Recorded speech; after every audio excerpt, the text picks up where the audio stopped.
नमस्कार मंडळी, जय शिवराय. मी पत्रकार मंगेश आपलं स्वागत करतो. महाराष्ट्र शासनाने आयोजित केलेल्या राज्यनाट्य स्पर्धेमधलं ओल्या भिंती या नाटकातली आपल्यासोबत मेघा आहे. मेघाजी, आपलं स्वागत आहे या मुलाखतीमध्ये. काय नेमकं आपलं पात्र होतं ओल्या भिंती नाटकातली, काय त्या रोलबद्दल तुम्ही काय सांगाल? नमस्कार, माझं नाव अर्चिषा मोरे.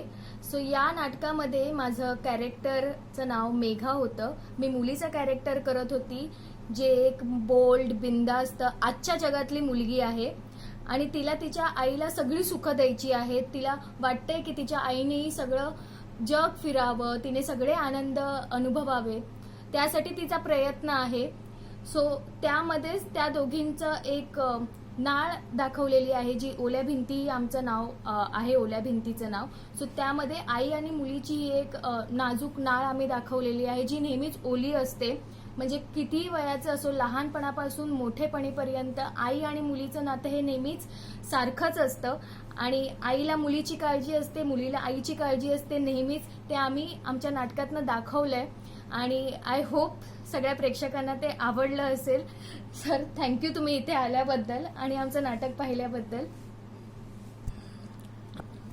मेघाजी, मला सांगा, स्त्री केंद्रित नाटक होतं आपलं. 3 व्यक्तिरेखा स्त्रियांच्याच होत्या आणि या नाटकातून, या थीममधून नाटकाच्या आणि आपल्या अभिनयातून महिलेपर्यंत, महाराष्ट्रीयन महिलेपर्यंत आपण काय संदेश पोहोचवला, काय वाटतं?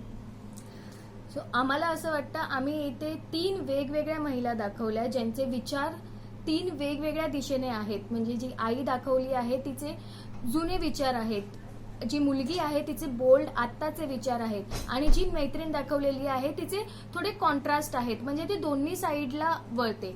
आम्ही या नाटकातनं असा संदेश दाखवू इच्छितो की आत्ताच्या जमान्यामध्ये काही महिला अशा आहेत ज्या स्वतःचा निर्णय घेऊ नाही शकत आहेत. का तर समाजामुळे, समाज काय म्हणेल, काय प्रश्न विचारतील त्यांना, काय म्हणतील, त्यामुळे त्या त्यांचा निर्णय घेऊ नाही शकत आहेत. तर आम्ही या नाटकाद्वारे हेच सांगू इच्छितो की त्यांनी समोर येऊन स्वतःसाठी निर्णय घ्यावे, ज्याने त्यांना आनंद मिळेल. Thank you sir. खूप खूप धन्यवाद. आपण अशाच भविष्यामध्ये असेच सामाजिक विषय हाताळून, असेच सामाजिक विषयांच्या संदर्भातले जे अभिनय पात्र असाल ते साकाराल. आपल्या अभिनय प्रवासाला आमच्याकडून खूप खूप शुभेच्छा. धन्यवाद. Thank you so much.